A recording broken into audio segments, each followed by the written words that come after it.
Hello, wonderful people. You're welcome to the Striving Family. You're welcome to another episode, wonderful episode. First of all, I want to thank you all for being such a supportive family, for being such a supportive, member of this family, for the likes, for the comments, for the following, for the shares. On YouTube. And on YouTube also. It's been massive. Yeah.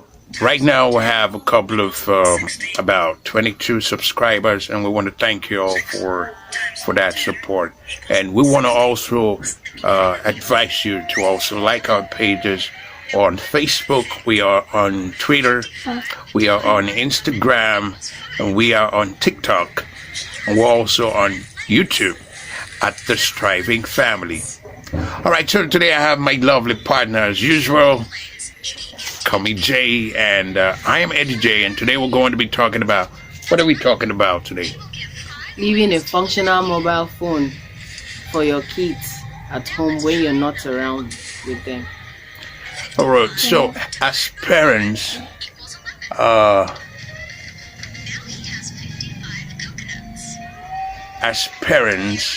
leaving the functional mobile phone with your children, it's very vital.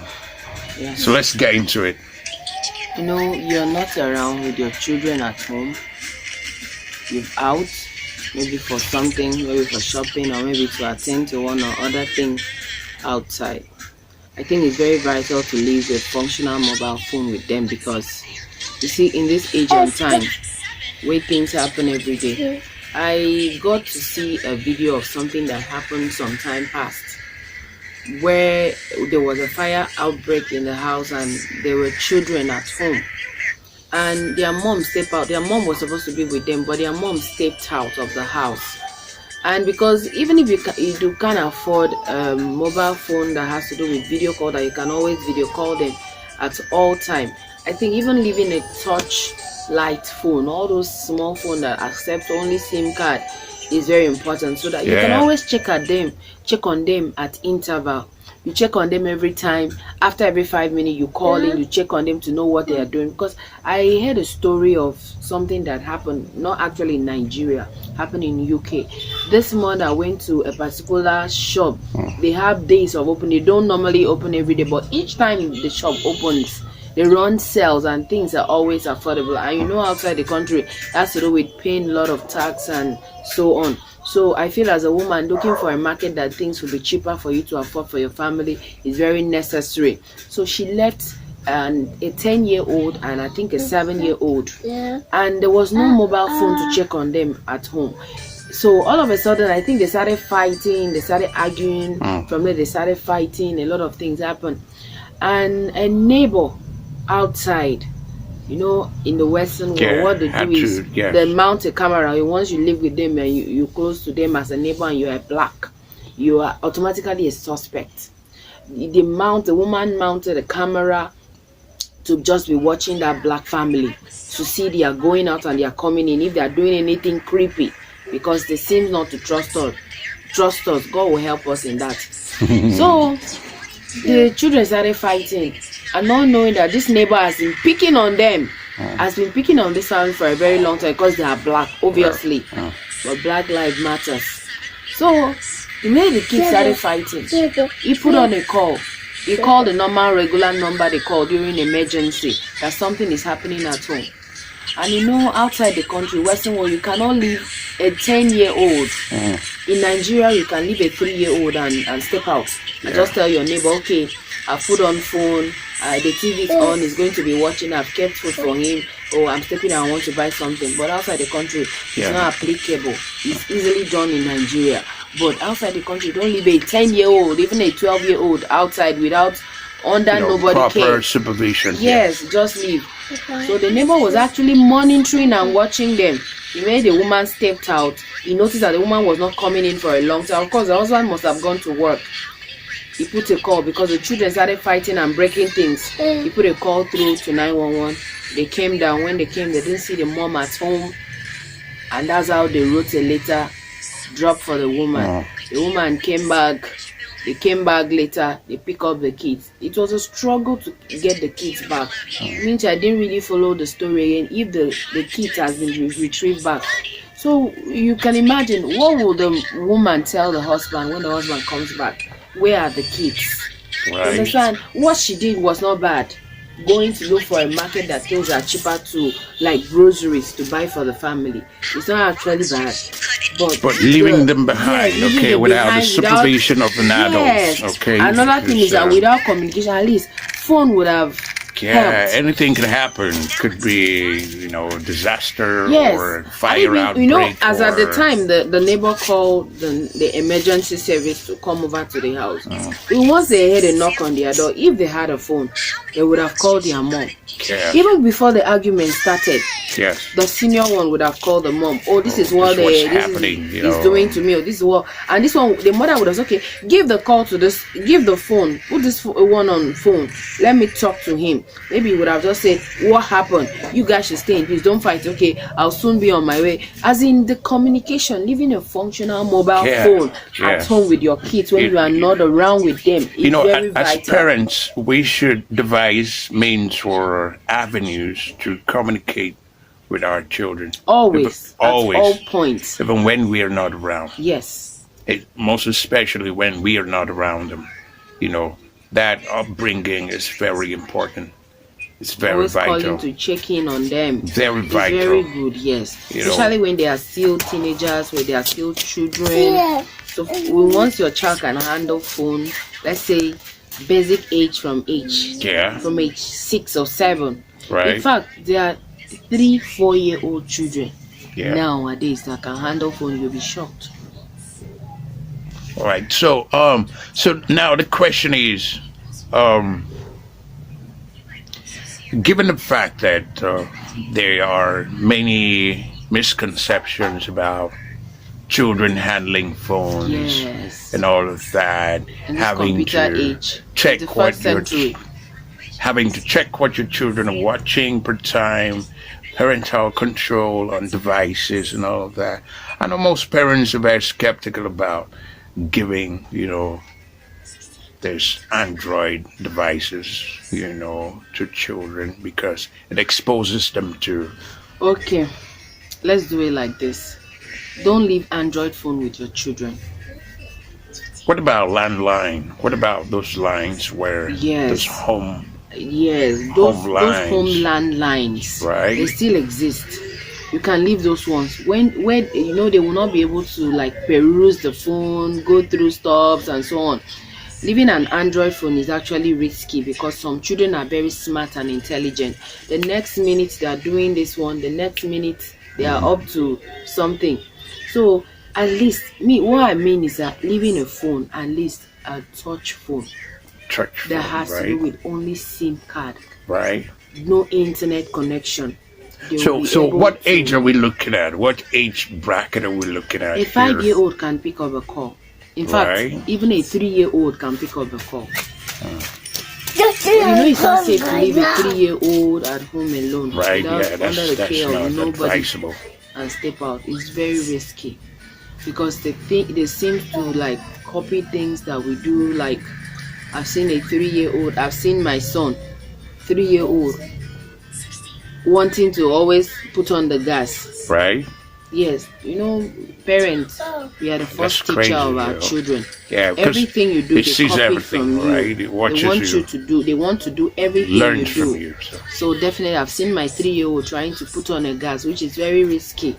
Understand? All those kind of things they copy from us. But at least a touch Nokia is okay, even if it's not Nokia. All these touch light phones that has no, multimedia display, no apps, doesn't have applications much, doesn't have all these apps, and also it doesn't also connect to the internet. But I think we also live in an era where children are exposed to devices at a very early age, and like Android phones to watch cartoons. Educational materials and all of that. So I think when you bring up a child in that way from baby stage and it gets to maybe age 4, 5 and you deny such a child access to a phone, wouldn't that be a problem? Wouldn't that be an issue? Because I guess most parents are like, okay, I don't have to give my child a phone. You understand? Or, I don't know. Why would parents not give children or teach their children how to handle mobile phone? It's make a because call of or reach out when because they're of not around? using of phones. Right. See, I know there are some families that they say if you are not up to the age of 16, you can't have a mobile functioning Android phone. It's okay. It's okay, yes, to me. Why? It's okay because children, the way a mind of a child is wired, they always want to explore more. You as an adult, understand, you might use a phone for a very long time. You don't even have time for social media, you don't have time for Facebook, you don't have time for YouTube. But when a child handles a phone, right, a teenager, you'll be surprised. Can explore, right? You'll be surprised at the apps that they will download, right. And no. So there are some family that set rules that if you're not up to 16, you cannot be given a phone. I can remember during my time, the first time I ever got a phone was when I got admission into the highest school of learning. That's when my father bought me a Nokia phone. Because you know why? Because my dad knew it was going to help me to do my assignments in school, to browse seminar topic, to do all those things, you understand? Yeah. My dad knew it was going to help me just to buy data, input it and do my assignment, template and so on. Yeah. So some family have rules. Me, that's not the area we are talking about. If you are going to talk about that one will be another topic for a different day. Right. I'm talking about that it's very necessary for a parent, especially mom. While I'm anchoring on a mom, because a mom seems to be more attached to the children, right? Yes, welfare of the children and so on. I'm not saying that dads are not close to their children. But can we talk about the peculiarity of the gender? Gender, both a boy child, a girl child. Parents are most scared of giving phones to a girl child than a boy child. See, I'm not talking about phone or I'm not talking about Android phone. I'm not asking you to give a child phone to browse, right, or to go on apps or to check what's happening on YouTube. I'm saying my topic is centered at make sure that there is a mobile phone that is functioning with credit, with airtime inside for your children. I'm saying children because it's not. I'm not talking about a specific gender. That's why I'm using children, both boy and girl, before you step out of your house, so that you can always check on them at interval. Understand? You can call in to check on them, and if there is any argument and quarrel between the child and the siblings, you can always call you. Oh, mommy, this person is doing it. Mommy, and give the call to this person, and the person picks the call. I say, behave yourself. What happened? They will explain to you, and you settle on phone. Because while you are not around, you are away, a lot of things might go wrong, and you start saying Adainon, and Adainon always come last. Right. Yes. So guys, let's talk about this, okay? What is your suggestion?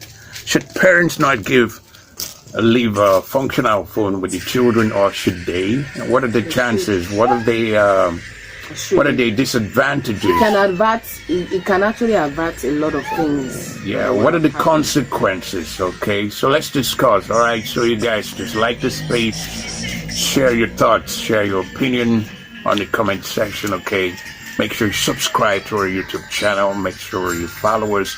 We're going to be dropping videos every week, so make sure you subscribe. Click on the notification button so you can be notified whenever we make content and post them. All right, so you can be the first to comment. You can be the first to see what we're doing.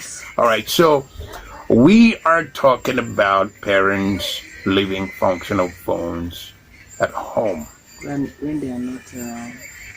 Yeah, and also not just leaving, but teaching them how to use it. Yes, definitely. All right, because in case of emergency, anything can happen. You know how children, play around the house and do stuff when you're not around. So leaving a functional phone can save a child's life. you know.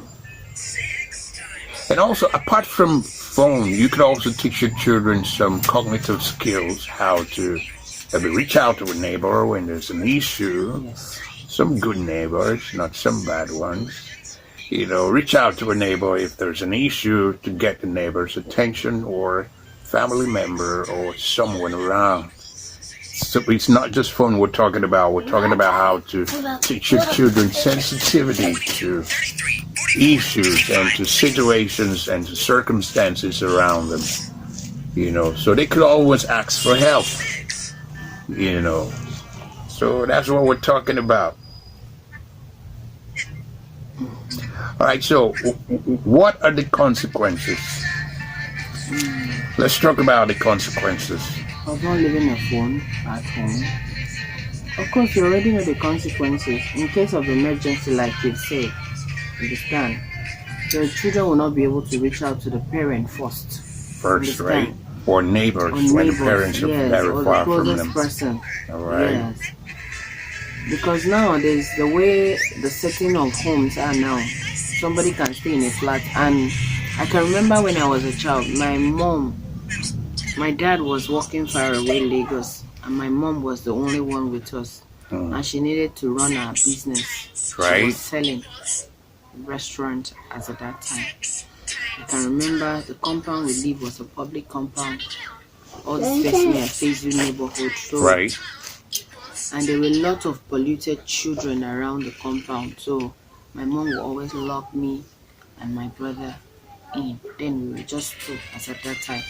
My mom will always lock us inside the house and leave us.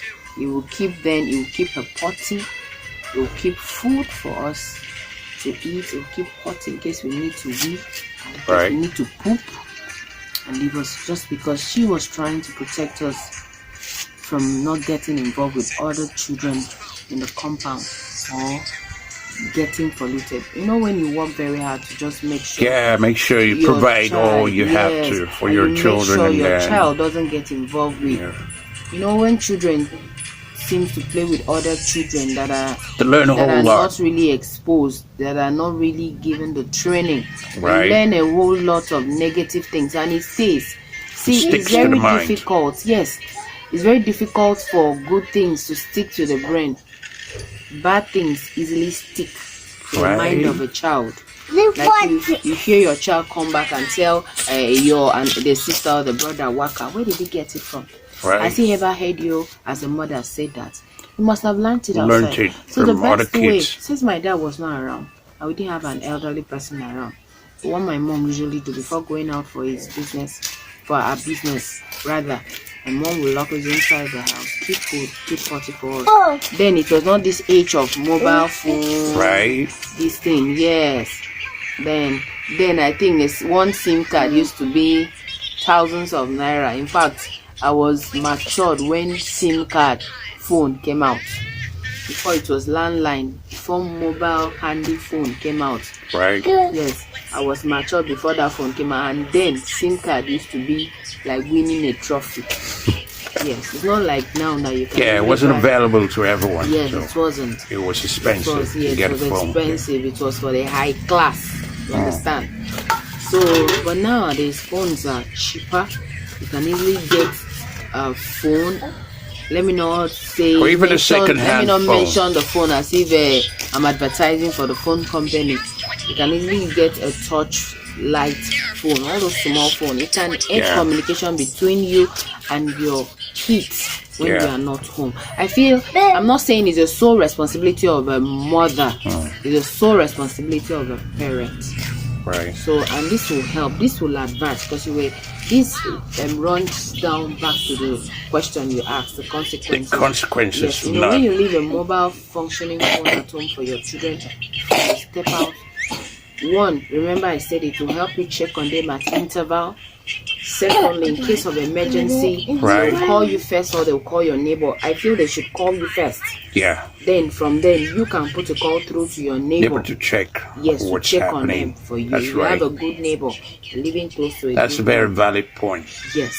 Then secondly, I talked about averting emergency, but I also talked about calling in case there is a fight because siblings Fire tell you. outbreak Okay. or Yes, some yes. dangerous Siblings will always occurrence. fight. It's part of upbringing. It's part of yes.